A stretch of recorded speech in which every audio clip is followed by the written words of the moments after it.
My name is Aaron Chan, and this is a video demonstration on the fifth laboratory activity, case structures.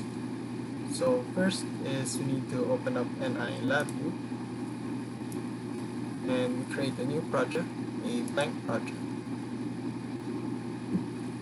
So once our window shows up, we click on the File tab and create a new VI. Here we have our front panel and our block diagram. So we can place them side by side by pressing Ctrl. Now we have them side by side. So of course, this laboratory activity case structures, we need to first create case structure. So here we right click here on the structures, and we have our case structure over here, and we expand that. And this is how a case structure looks like. So of course, for a case structure, we need to have our condition. So we can apply our condition here on our front panel. So on our front panel, we right click here on controls, and boolean, and a push button. So with this boolean, we can turn it on, off, 1 or 0, true or false. So first, we would not want our condition to be within the case structure, or else it would not work. So next, of course, is to connect our condition to here, the condition selector, or case selector. Next is to create the so to say effect of our cases, whether true case or a false case. So a simple effect that we can do is a text pop-up. So we can do that right clicking here, and then dialog and user interface, and a one button dialog. So here, for our true case, when this button is pressed, we create a message. So here on the message pin, right click, create constant. Say you press the button. Something as simple as that. And for our false case, same, right click, dialog and user interface, and one button dialog. And for this message, you did not press the button. So something that simple. So now we have our case structure and our boolean case selector. So now we run our program, and there we have, you did not press the button, which is our false case. This is because of our boolean, or our case selector, to be false or not pressed. So it outputs, you did not press the button. So now if we press our button and we run the program, you press the button, and it is because our boolean has sent the true to our case structure. So next is we'll be creating, or rather be following, this front panel and this diagram. So here we have a new block diagram and a new front panel. So looking at the structure, we have a while loop, a delay, a temperature, thermometer, and some other VIs. So first we'll be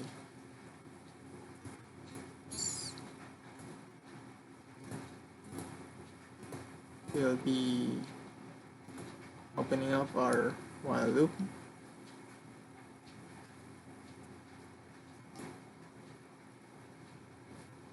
We'll be adding the stop button, a control.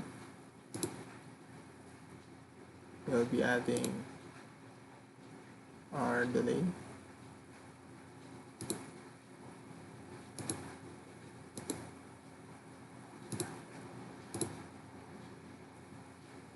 And then our three arithmetic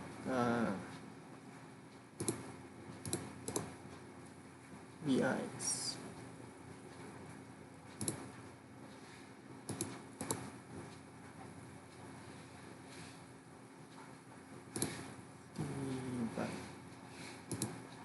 So our divide and minus VIs are the inputs for our multiplication. Excess 5.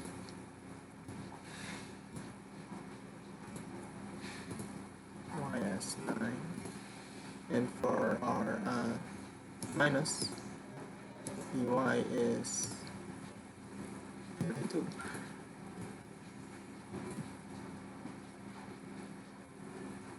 As for the temperature and thermometer, we'll be adding them from our front panel.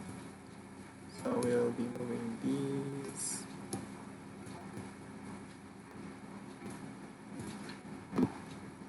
So we right click. Here we have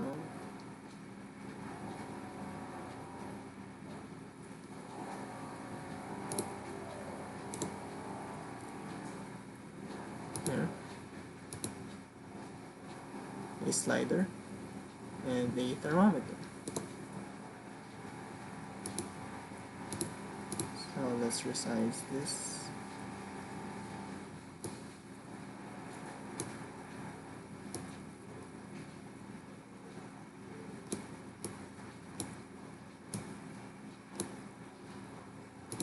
Rename it into temperature.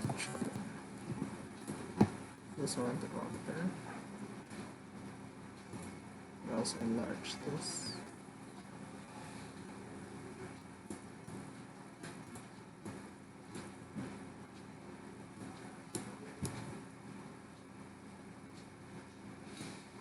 So for the temperature, we see that it's from 0 to 200, so we change the max to 200.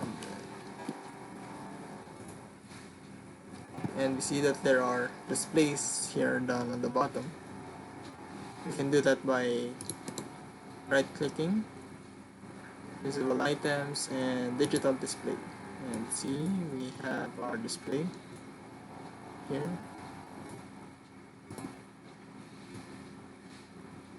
Same goes for the thermometer. Right-click, visible items, digital display. Remove that over here.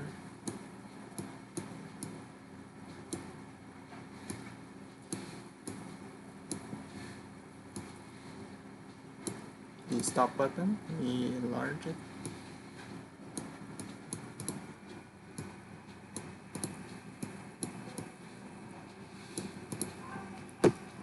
So we have our temperature, thermometer, the displays, the seconds to wait, and the stop button.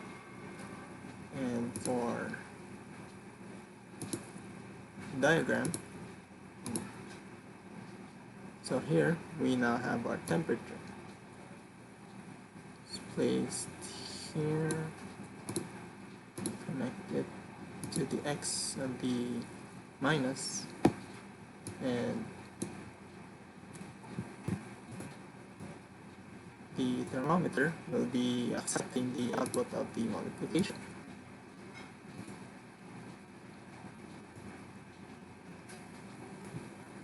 And that's how we reach this particular